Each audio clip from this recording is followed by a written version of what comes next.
Hello everyone, मेरा नाम संस्कृति है।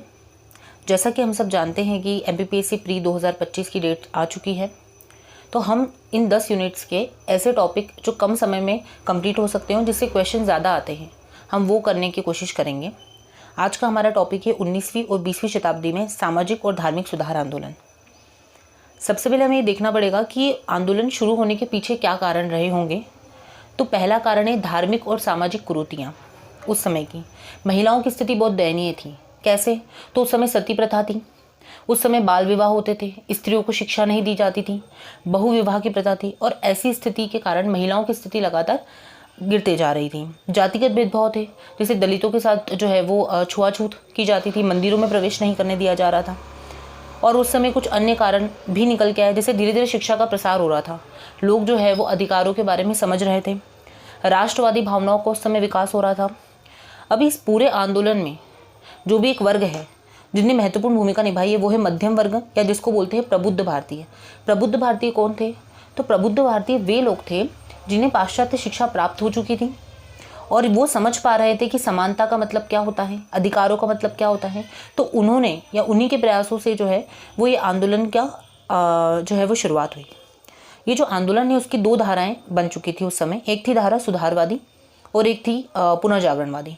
सुधारवादी का मतलब ये है कि इसमें वे लोग आते थे या इसमें ऐसे समाज आएंगे जिन्होंने अपने समाज की कुरीतियों को पहचाना और उन्हें दूर करने का प्रयास किया और उसको सुधारा। पर जो पुनर्जागरणवादी हैं, ये वे लोग हैं जो अपने समाज की कुरीतियों को समाप्त तो कर रहे हैं, पर कुछ नवीन मान्यताओं को भी अपने समाज में जोड़ते थे।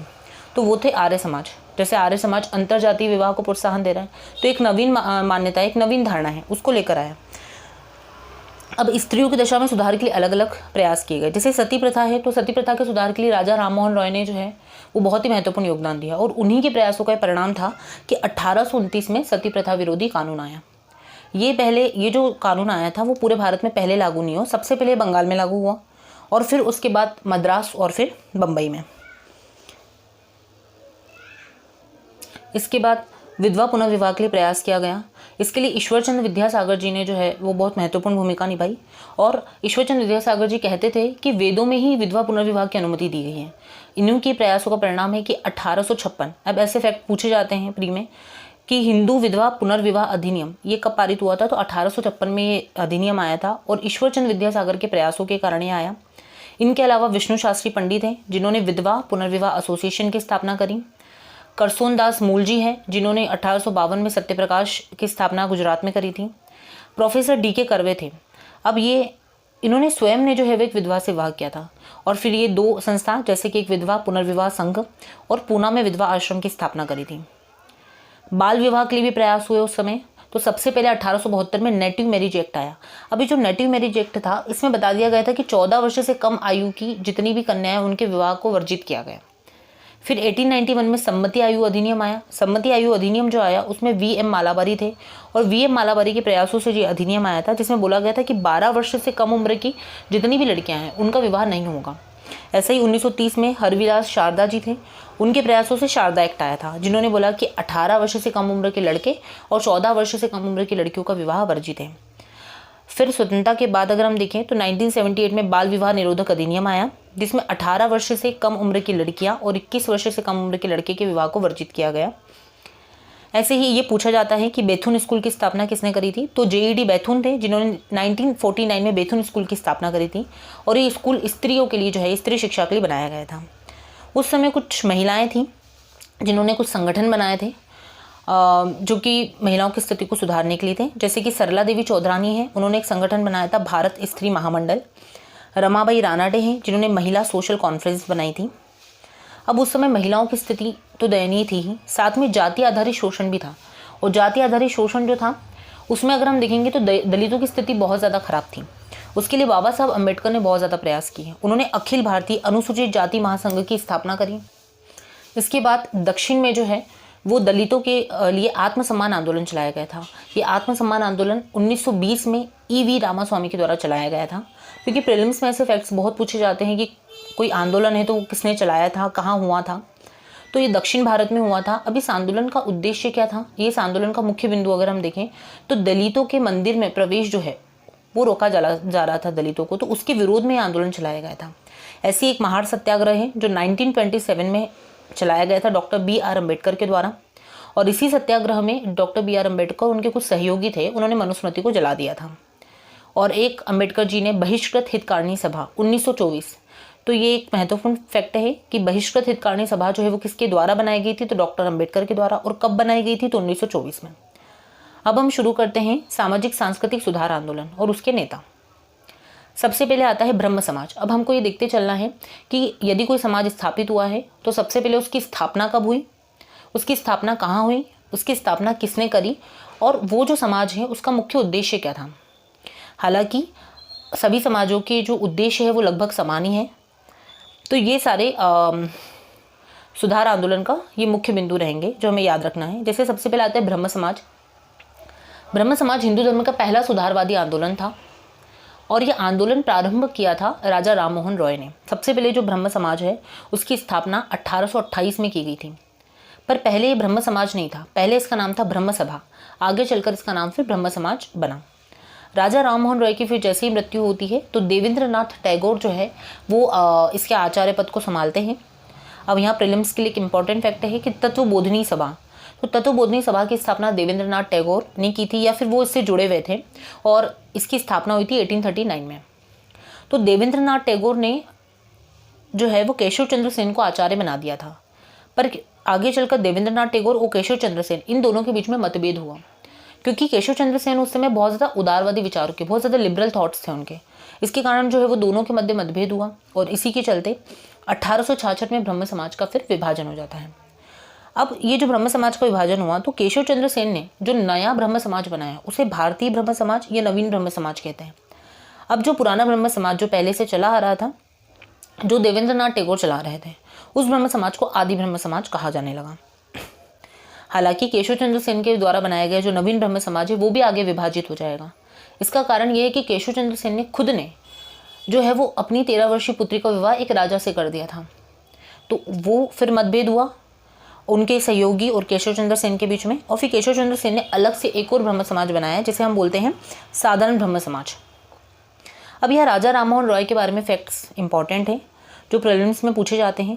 जैसे कि भारतीय पुनर्जागरण के जनक कहा जाता है इन्हें, भारतीय पत्रकारिता के जनक कहा जाता है। इनकी 2 पुस्तकें जो बहुत इंपॉर्टेंट है, एकेश्वरवादियों को उपहार जो 1809 में पब्लिश हुई थी, और प्रिसेप्ट्स ऑफ जीसस जो कि 1820 में पब्लिश हुई थी। इनका एक महत्वपूर्ण तथ्य है कि 1825 में वेदांत कॉलेज की स्थापना, तो वेदांत कॉलेज की स्थापना किसने करी थी, तो राजा राम मोहन रॉय ने। कब की थी, 1825 में की थी। इन्होंने जो 1817 में डेविड हेयर ने एक हिंदू कॉलेज बनाया था उसमें भी इन्होंने सहायता दी थी। अब ये ब्रह्म समाज ही नहीं, लगभग सारे समाज के जो है वो उद्देश्य लगभग एक ही हैं। जैसे कि एकेश्वरवाद को मानना, जैसे कि मूर्ति पूजा का विरोध करना, क्योंकि ये सुधारवादी आंदोलन है तो इसमें जो है वो कर्मकांडों का, मूर्ति पूजा का, इन सभी का विरोध किया जाएगा, तभी तो समाज में सुधार हो पाएगा। इसलिए उन्होंने मूर्ति पूजा का विरोध किया, सती प्रथा का विरोध किया, बाल विवाह का विरोध किया, सर्वधर्म संभाव की बात करी, और यही उद्देश्य लगभग सारे सुधारवादी आंदोलन जो है उसके रहेंगे। अब प्रीलिम्स में से फैक्ट्स बहुत पूछे जाते हैं कि इसकी स्थापना, जैसे प्रार्थना समाज है तो इसकी स्थापना कब हुई थी, तो 1867 में प्रार्थना समाज की स्थापना हुई थी। इसकी स्थापना किसने करी थी, तो आत्माराम पांडुरंग। तो आत्माराम पांडुरंग ने प्रार्थना समाज की स्थापना करी थी, पर इनका सहयोग केशव चंद्र सेन ने भी किया था। ये जो प्रार्थना समाज है, आगे हम देखेंगे परमहंस सभा, तो ये परमहंस सभा या जो परमहंस मंडली है ये 1849 में बन चुकी थी, परंतु इसका क्षेत्र बहुत सीमित था, मतलब बहुत छोटे एरिया में ये काम कर रही थी। तो इसी का परिवर्तित रूप या इसी का संवर्धित रूप जो है वो प्रार्थना समाज के रूप में देखने को मिला। फिर आता है एक यंग बंगाल आंदोलन। ये आंदोलन कहाँ चल रहा था, स्थान है बंगाल में। ये आंदोलन जो है इसको स्टार्ट किसने किया था, इसके प्रवर्तक है हेनरी विवियन डेरोजियो। तो यंग बंगाल आंदोलन के प्रवर्तक का नाम हेनरी विवियन डेरोजियो, इन्होंने प्रारंभ किया था। सुरेंद्रनाथ बनर्जी ने इस आंदोलन को बंगाल में आधुनिक सभ्यता का जनक भी कहा है। इसके बाद आता है परमहंस मंडली, और यही परमहंस मंडली है जिसका विस्तारित रूप या जिसका जो है वो संवर्धित रूप प्रार्थना समाज है। ये परमहंस मंडली, क्योंकि ये पूर्व में एक प्रीलिम्स में क्वेश्चन आया था कि परमहंस मंडली जो है वो किस क्षेत्र से संबंधित है, तो महाराष्ट्र। ठीक है, तो ऐसे क्वेश्चन आते हैं। तो इसकी स्थापना कब हुई थी, 1849 में। कहाँ पर, महाराष्ट्र में। 2 लोग इसके प्रवर्तक हैं, एक दादोबा पांडुरंग और एक मेहताजी दुर्गाराम। ऐसे प्रवर्तक पूछे जाते हैं एग्जाम में। तो परमहंस मंडली के 2 प्रवर्तक है, दादोबा पांडुरंग और मेहताजी दुर्गाराम।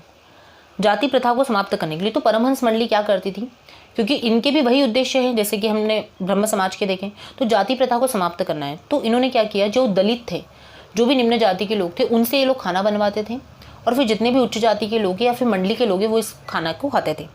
तो इनका उद्देश्य क्या था कि हम जाति प्रथा को ख़त्म कर सकें। इसके पश्चात आता है सत्यशोधक समाज। अब पूछा जाएगा कि इसकी स्थापना कब हुई थी, तो सत्यशोधक समाज की स्थापना हुई थी 1873 में। इसके संस्थापक कौन है, तो इसके संस्थापक है ज्योतिबा फुले। ये जो सत्यशोधक समाज है इसके 2 ही उद्देश्य थे, एक तो समाज सेवा करना, साथ में इन्होंने स्त्रियों के लिए और जो निम्न जाति के लोग हैं उनके लिए शिक्षा के लिए बहुत काम किया। तो जो ज्योतिबा फुले हैं इनकी पत्नी है सावित्रीबाई फुले, उन्होंने भी जो है वो स्त्री शिक्षा के लिए बहुत काम किया। तो पूना में बालिका स्कूल की स्थापना करी इन्होंने। इनके आंदोलन का जो प्रतीक था वो राजा बली को इन्होंने अपने आंदोलन का प्रतीक बनाया। The servant of India society, तो ये एक महत्वपूर्ण क्वेश्चन है। इसकी स्थापना कब हुई थी, 1905 में। इसके संस्थापक कौन है, गोपाल कृष्ण गोखले हैं। और गोपाल कृष्ण गोखले की जो सहायता करी थी इसे बनाने में वो है एम.जी. रानाडे। ये एक प्रकाशन करते थे पत्रिका का जिसका नाम है हितवाद। ऐसे क्वेश्चन प्रीलिम्स में बहुत आते हैं। तो the servant of India society कब बनी थी, 1905। इसकी स्थापना किसने करी है, तो गोपाल कृष्ण गोखले ने। एक सोशल सर्विस लीग है, ये कहाँ बनी थी, सोशल सर्विस लीग बम्बई में बनाई गई थी। इसके संस्थापक है नारायण मल्हार जोशी। इसका एक महत्वपूर्ण फैक्ट ये है कि नारायण मल्हार जोशी ने ही जो है 1920 में अखिल भारतीय ट्रेड यूनियन कांग्रेस की स्थापना की थी। इसके बाद आता है आर्य समाज। ये बहुत महत्वपूर्ण है। ब्रह्म समाज के बाद जो दूसरा सबसे महत्वपूर्ण है वो है आर्य समाज। तो आर्य समाज जो है इसकी स्थापना कब हुई थी, 1875 में। कहाँ हुई थी, तो बॉम्बे में हुई थी। और इसके संस्थापक कौन है, तो दयानंद सरस्वती हैं। आर्य समाज जो है वो कैसा वाला है या किस धारा से संबंधित रखता है, तो पुनर्जागरणवादी। तो जो है सुधारवादी आंदोलन की पुनर्जागरणवादी शाखा से संबंधित है ये, क्योंकि इसमें न केवल कुरीतियों को समाप्त करने की बात की बल्कि इसमें नवीन चीज़ों को भी तो जोड़ा, जैसे अंतर्जातीय विवाह, विधवा पुनर्विवाह, ठीक है, उसका समर्थन किया। इन्होंने शुद्धि आंदोलन भी चलाया था। तो ये जो आर्य समाज है उनके सिद्धांत में एक महत्वपूर्ण है कि इन्होंने शुद्धि आंदोलन चलाया था। तो हिंदू धर्म की रक्षा के लिए इन्होंने शुद्धि आंदोलन भी चलाया था। इनका प्रमुख नारा था वेदों की ओर लौटो। वेदों की ओर लौटो का मतलब ये है कि जो वर्तमान उस समय जो तत्कालीन जो ब्राह्मण धर्म था या बहुत ज़्यादा जो कर्मकांड, पूजा पाठ, ठीक है ना, जाति प्रथा, ये सारी चीज़ें थी, ये वेदों में तो नहीं है ना। तो उन्होंने वेदों की ओर लौटो का नारा दिया। इसके बाद उनके कुछ सिद्धांत और भी है, जैसे कि कर्मकांड, पुरोहितवाद, जातिगत भेदभाव का विरोध करना, मूर्ति पूजा का विरोध करना, स्त्री शिक्षा को प्रोत्साहन देना। तो ये लगभग वैसे ही पॉइंट हैं कुछ जो हमने ब्रह्म समाज में पढ़े थे। आर्य समाज जो है उसके बाद आता है सेवा सदन। अब ये इतने इंपॉर्टेंट नहीं है, फिर भी मैंने लिखे हैं इसमें कि इसकी स्थापना कब हुई थी, 1908 में। और संस्थापक है जी.एम. मालाबारी। तो सेवा सदन की स्थापना जी.एम. मालाबारी ने करी है। इसके बाद आता है देव समाज, जिसकी स्थापना 1887 में हुई थी और इसके संस्थापक है शिव नारायण अग्निहोत्री। इसके पश्चात है भारत धर्म महामंडल। अब ये जो भारत धर्म महामंडल था, ये जो शिक्षित रूढ़िवादी हिंदू थे उनका संगठन था ये। इसका उद्देश्य था हिंदू रूढ़िवादिता को बचाना। तो दक्षिण भारत में एक परिषद बनी थी जिसे बोलते धर्म महापरिषद, और बंगाल में एक परिषद बनी थी जिसको बोलते धर्म महामंडली। बाद में ये दोनों ही मिल गए थे और 1920 में भारत धर्म महामंडल की स्थापना की गई थी। तो 1920 में भारत धर्म महामंडल की स्थापना की गई थी। इसके बाद आता है राधा स्वामी आंदोलन, जिसकी स्थापना हुई थी 1861 में। ये कहाँ पर चल रहा था राधा स्वामी आंदोलन, तो आगरा में चल रहा था और इसके संस्थापक थे शिव दयाल साहब। ऐसे ही वोक्कालिक संघ जो है वो कहाँ बनाया गया था, तो मैसूर में 1905 में। ये वोक्कालिक संघ जो है वो एक ब्राह्मण विरोधी आंदोलन जो है वो उस समय चलाया जा रहा था दक्षिण में। इसके बाद न्याय या फिर जस्टिस आंदोलन के नाम से भी आता है। इस आंदोलन की शुरुआत जो है वो 3 लोगों ने मिलकर करी थी, C.N. मुदलियार, T.M. नायर और P. त्यागराज। अब इस आंदोलन का उद्देश्य क्या था, तो उस समय गैर ब्राह्मण जातियों का विधायिका में प्रतिनिधित्व नहीं था। हम देख रहे हैं कि उस समय जो है वो ब्राह्मण जातियों का बहुत ज़्यादा वर्चस्व था, तो उनका जो गैर ब्राह्मण जातियाँ थी उनका विधायिका में प्रतिनिधित्व नहीं था। उसको बढ़ाने के लिए जस्टिस आंदोलन या न्याय आंदोलन शुरू किया गया था। तो इसका विषय पता होना चाहिए कि ये आंदोलन क्यों आया था। इसके पश्चात आता है वाईकोम सत्याग्रह। तो एक ये वाईकोम सत्याग्रह के नाम से आता है। ये वाईकोम सत्याग्रह है क्या, तो मंदिर प्रवेश आंदोलन था। कहाँ चलाया गया था, केरला में। इस आंदोलन की शुरुआत कब हुई थी, 1924 में। और इस आंदोलन के नेतृत्वकर्ता कौन थे, तो के.पी. केशव थे। मुख्य मांग वही मंदिरों में प्रवेश दलितों का और सार्वजनिक मार्गों और हिंदू मंदिरों में जो है वो प्रवेश की बात कही गई थी। अब एक और वीडियो इसमें आएगा आगे, जिसमें हम शेष जितने भी आंदोलन बचे हैं वो, और साथ ही जो मुस्लिम धर्म के सुधारवादी आंदोलन है उनको कवर करेंगे। यदि आपको ये वीडियो अच्छा लगा तो आप मेरे चैनल को सब्सक्राइब कर सकते हैं और ज़्यादा से ज़्यादा लोगों को शेयर कर सकते हैं।